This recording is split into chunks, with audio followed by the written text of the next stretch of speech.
Hello and welcome to Cleaning Up History, where my goal is preservation of headstones and cemeteries while telling forgotten stories of the past. Warning, this video may contain adult content and violence. Viewer discretion is advised.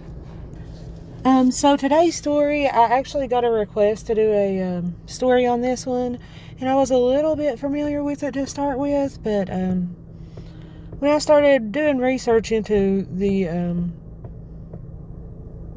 events that took place, I discovered a lot more than I initially knew about this event. So I'm going to be talking about Marson Ayers and Walter and George Perkins. These are actually relatives of my husband, so that's why I was a little familiar with the story to begin with, but I did find a lot of other information. So this took place during prohibition times in the mountains of Stinking Creek and the city of Jellico. And I'm going to start with the more present events and work my way back. So I'm starting with Marson Ayers and Walter and George Perkins and their death that occurred in 1923. So the Ayers boys and the Perkins boys were moonshiners and bootleggers during the Prohibition times. And we had a revenue agent. He was from Tazewell, Tennessee, and his name was M. Janes. And this agent was very familiar with the Perkins boys, and he had actually threatened Walter Perkins at one point and told him that he was going to kill him while he was wearing his boots. I'm not sure what the significant meaning of that was, but apparently it was significant because you'll see later in the story. But he said that he was going to kill him with his boots on.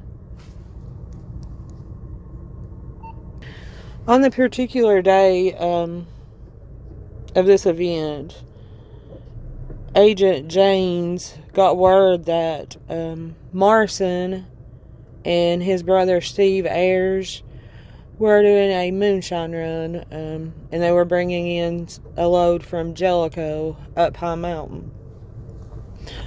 So he recruited the help of Chief of Police George Heatherly from out of Jellico, and they set up on a spot on Pine Mountain where they knew that the Ayers brothers would be passing by, and they sat there hiding and awaiting for them to come through with their load of moonshine. But what they didn't know was that the Ayers brothers weren't alone. They were accompanied by the Perkins brothers as well. I haven't looked deep into that family line, but I do know that Marson Ayers had a grandmother that was originally a Perkins. So I think that these boys were all cousins. They were related in some way. And as you see later as the story goes on, the Ayers family and Perkins family seem to be a pretty close, tight-knit group. So I do believe that they were related as well. But anyway, they were coming up the mountain with their load of moonshine, and Agent Janes and Officer Heatherly stopped them. And immediately when they stopped them, they knew that it was going to be a fight that they weren't prepared for, because they were just expecting Marson and Steve Ayers. They weren't expecting Walter and George Perkins as well, and they knew that the Perkins boys were rough and that it was going to be a fight on their hands. So they stopped them, and Marson and Steve Ayers, they were on foot, and the Perkins brothers were on horses. Immediately when the officers were noticed. Steve Ayers, he just broke a run. He was the younger brother, and he saw that trouble was fixing to come, and he just took off running, and he got away. Morrison threw his hands in the air. He wasn't armed, as far as I can tell. He just stood there with his hands in the air. And the Perkins brothers pulled their pistols and started firing. So it became a shootout. Agent James, Officer Heatherly, and the Perkins brothers just firing away. Every single person there got shot. Morrison was shot and killed. And again, he was standing there with his hands up. And they killed him. Both the Perkins boys were shot. Officer Heatherly was shot many times. And Agent James was also shot. Now, at some point, one of the brothers returned. I think that the Ayers boy ran and got the baby brother of the Perkins boys. And when the brother returned, he found Walter still alive at that point. And just to prove the prohibition agent wrong, he asked his brother to remove his boots, that he didn't want to die with his boots on. So they removed his boots and placed them underneath his head, and he died with his boots underneath his head instead of on his feet. And that was just to prove to Agent James that he didn't kill him with his boots on. He didn't die with his boots on, as James had threatened was going to happen. So, Marson Ayers died, Walter Perkins died, and George Perkins also died from this feud. Officer Heatherly was shot several times and was sent to the hospital in Knoxville along with Agent James. I don't think he was injured as badly as Heatherly, but they both ended up at the hospital in Knoxville. And word spread quickly that the remainder of the Perkins family had every intention on coming to the hospital and finishing off Heatherly and Jane. So armed guards were placed to protect them, and that didn't happen. So little Albert Perkins, he was the 15-year-old brother of the Perkins boys. He explained to Officer Heatherly that he should not come back to Jellico, because if he did come back to Jellico, that he was going to kill him. But Heatherly didn't take this seriously due to the fact that, Albert was only 15 years old, and he just didn't think that Albert could do anything to him, so he didn't take it seriously. So after he had recovered enough to come home, he did. He came home to Jellico, and one day he was walking down the street, still on a crutch, because he still wasn't fully recovered from this shootout. But he was on a crutch, and he was walking down the street in Jellico, and Albert spotted him. He pulled his gun, and he fired a shot. And he hit Heatherly in the heel with this bullet. And Heatherly pulled his gun and wheeled around on his crutch and fired a shot. And when he did, he missed Albert and shot the window out of a local business instead. And Albert took cover and fired 2 more shots, both of those landing on Heatherly. He shot Heatherly in the chest and arm, and then he ran off.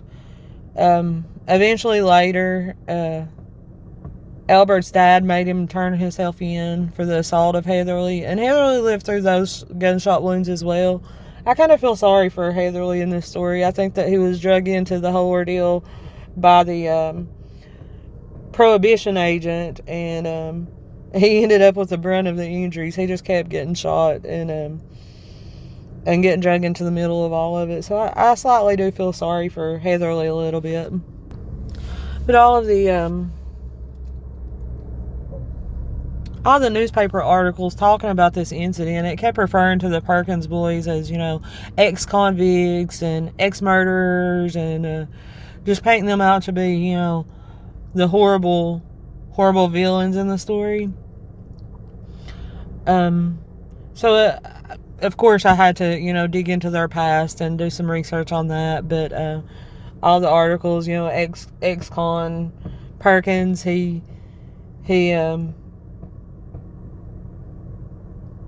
fired X amount of bullets into Officer Heatherly and Agent James, and just painted the Perkins boys out to be bad guys. There wasn't a whole lot of mention either way regarding Marson Ayers. Remember, Marson died in this whole ordeal too, and he was a moonshiner, but he didn't really have a past. He just was, taking advantage of the opportunity to make money by selling moonshine, like many people in the mountains did back then. And but then I came across this big long article about the funeral of the Perkins boys, and it's a very long article, and it talks about how hundreds of people attended their funeral and how well liked in the community they were, and all the flowers that they received and the pretty, service and burial that they had. And in this big long article, at the very end of it, there was a one sentence talking about Morrison, and it actually called him Morrison instead, and it just said Morrison Ayers was buried near his home in Stinking Creek, and they didn't even get his name right. They called him Morrison instead of Marson. But that was all that was said about Morrison Ayers and his death. Morrison is buried here. Later, his mom and dad was also buried beside him. I'm cleaning all of their headstones off. So these pretty white marble stones, they're pretty easy to maintain, but they do get this black buildup on them frequently, which makes them hard to read. So I'm going to get those good and clean while I'm working on this story. So going back to the Perkins boys, how several articles refer to Walter as a ex-convict and a murderer. So I started digging, and I dug up that Perkins had killed a man by the name of Will Parks in 1912. I can't find details on the events that led up to this or why this happened, but I did find that there's a James Will Parks, and he's buried in Oswego, and he died in 1912, and his cause of death was homicide by being shot in the back. So I'm assuming that James Will Parks is the Will Parks mentioned in the article I found about it. But like I said, I don't really know the details or anything that happened surrounding that death. I do know that Perkins did serve time for it, and that's pretty much all I know about it. But going through all those articles, and then I came across some more information, some more altercations per se, that the Perkins family was involved in. And apparently in 1909, Jellico, Kentucky was having an election. And everyone was at the polls at the place of election, and Walter Perkins got into a dispute with someone about the election, and it escalated into a fist fight. And at this point, there was like a large crowd surrounding them, just watching them fight. There was no weapons. It was just a fist fight and an argument. But at some point during all of this commotion, a man by the name of James Ayers, he broke through the crowd with intent on taking up for his friend, Walter Perkins. He broke through the crowd of people, and he pulled his revolver out. But as soon as he got his gun pulled, gunshots from the crowd started hitting Ayers, and he was shot around 6 or 7 times and killed. And this newspaper article states that he was killed by the Bolton children. They were the children of Reverend Sampson Bolton. And James Ayers had just recently been released from jail for killing Sampson Bolton. I guess a couple of years before that, before the whole big riot at the election. By the way, that big riot, it turned into a complete shootout, and people were shooting everybody, and There were fights breaking out everywhere. Even one of the children belonging to one of the judges was injured during all this ruckus at the election polls. But James Ayers was the only one that died. It was 1909. But going back to the Bolton case, it happened on September 3rd of 1907. I found a couple of articles, and both of them were a little different, but basically, Ayers shot Sampson Bolton in the heart.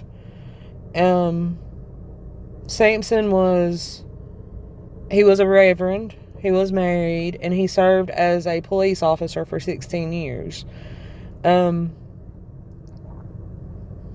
And Ayers had recently taken the position that Bolton used to have as a police officer. So he was a police officer.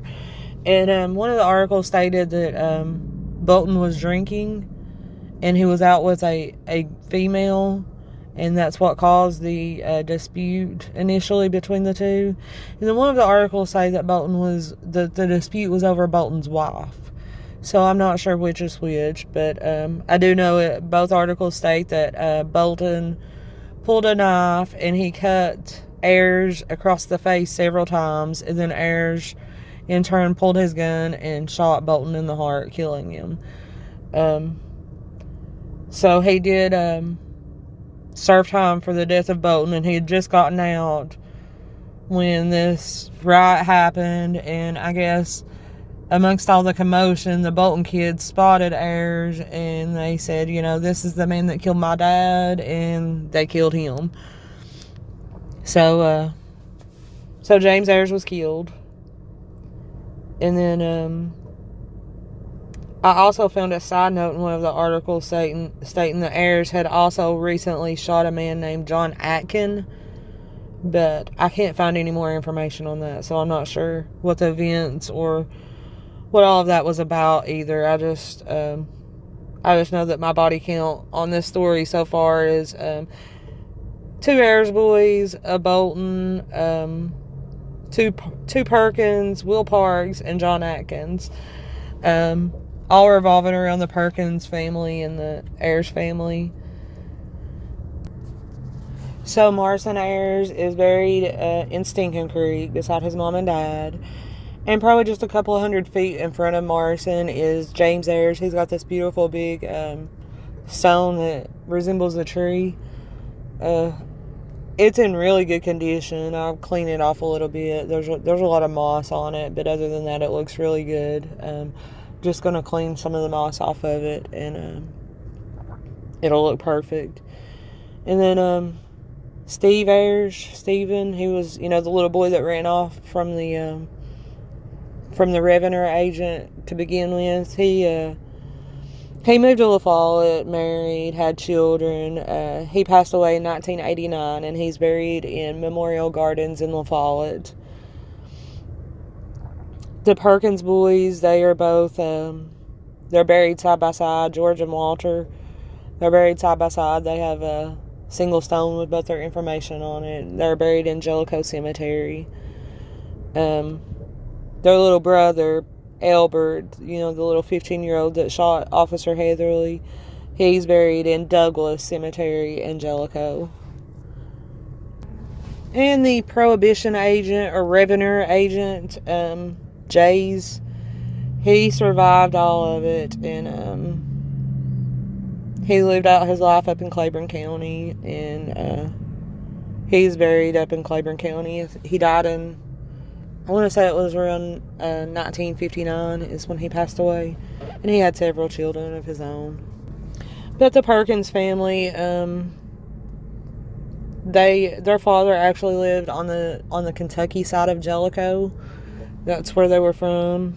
And I tracked Walter back a few years, and I found him in the 1900 census, and then in the 1910 census.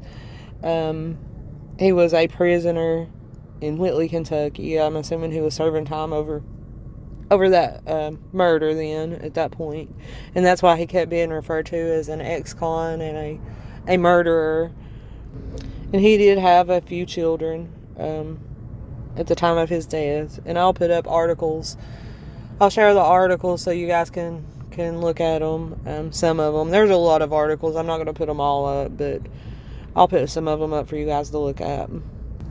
But this is just one of the many stories of families from the mountain area during Prohibition times. Moonshining was a big business back then, and they were willing to risk everything and risk their life for it.